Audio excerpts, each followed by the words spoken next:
When you are in God, realize, oh, I'm in the safest place that I could ever be to be 100% who I am. God can hold me. God has a room for me. I am in God. God is my light. Now I don't have to put a cap on myself. Now I can show up. Now I can put out what I want to put out and not have so much fear around it of being judged, because I realized, oh, I was created to do this.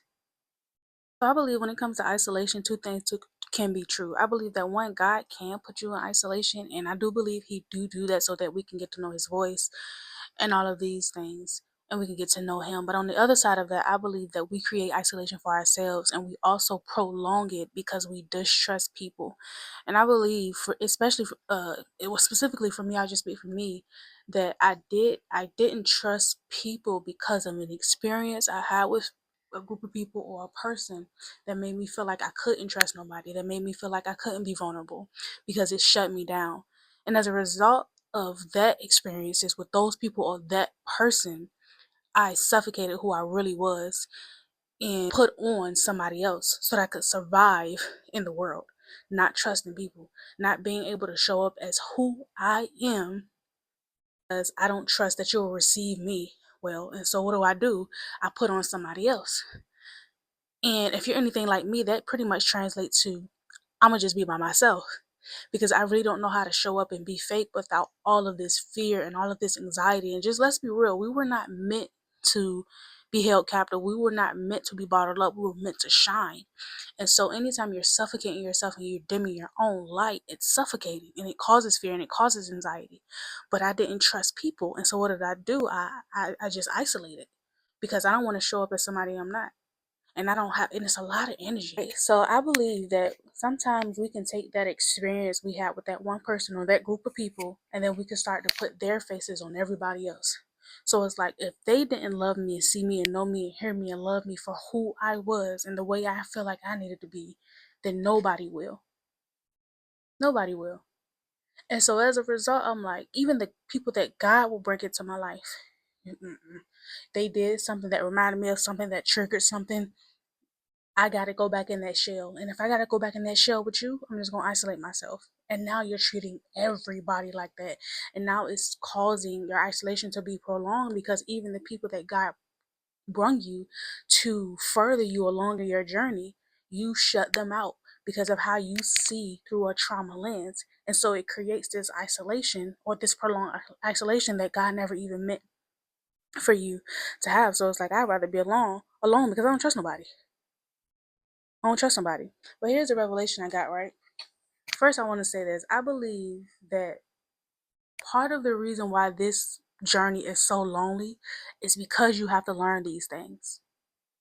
And everybody, no matter where you are, no matter what season you're in, you having to learn something. And whether you receive people or not in that learning journey, it's kind of what creates the isolation or what puts you in community, because God is going to teach you regardless. But I believe that community or being by yourself can determine how long that takes to learn. The revelation I got is that people are going to be people. You can't change a person. They're not responding to you that way with the state that you are in because of you. That's just how they respond. So it don't matter what face you, it don't matter who you are. If that's how they respond to somebody else's hurt or sadness, or if you try to bring something to them, then that's just how they respond. You can't change who somebody is and how they show up and how they respond and how they act and who they are. But what you can do is create boundaries. Jesus had Peter, James, and John as his close ones. I think that's the ones that was close. He knew who his small inner circle, personal circle was, and then he had the 12, and then he had everybody else. So even Jesus created boundaries for people. Not everybody got to see him transforming to the configuration and all of that. Not everybody got to see that. And so learning that I can't change people, but I can change the way I view how I see it. And I can stand on who I am and in my identity so that I can stop worrying the lies of other people. So I can't change people, but I can create boundaries. And I can let the Lord renew my mind so that I'm no longer seeing the world and people from through that trauma lens. When you begin to try and show up the way other people want to see you, and do the things that you think other people want to see because you're not comfortable with who you are, what happens is you put a cap on yourself. You put a cap on who you are. You put a cap on your ideas and all of the things that you were meant to put out into this world. You don't do it because it doesn't look like anything you've ever seen. You don't do what you were created to put out. And you don't maximize your potential because you're afraid that people will judge the way you do things when the whole time you were created fearfully and uniquely and wonderfully.